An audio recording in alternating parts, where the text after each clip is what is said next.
Écoutez. À notre connaissance, il n'y a eu aucune alerte précédant évidemment cette explosion. Nous ne connaissons pas son origine. Dans un bâtiment qui était manifestement un bâtiment administratif d'une école dite américaine. Nous pouvons dire que devant le drame de cet événement, il y a malheureusement bien sûr beaucoup de blessés. Il y a aussi des écoles qui étaient derrière, notamment une école de musique où des enfants avaient l'habitude d'être. Et comme nous étions mercredi après-midi, ils n'étaient pas présents, ce qui a sans doute évité des drames supplémentaires.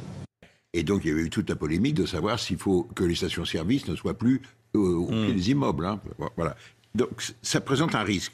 Mais à partir du moment où on connaît les risques, on prend les mesures. Donc il y a eu des catastrophes gazières. Enfin, il n'y en a pas. Heureusement, il y en a très peu. Pour le moment, vu l'explosion, le souffle, la boule de feu, et le fait que les dégâts sont vers l'extérieur, l'explosion serait venue de l'intérieur de la maison.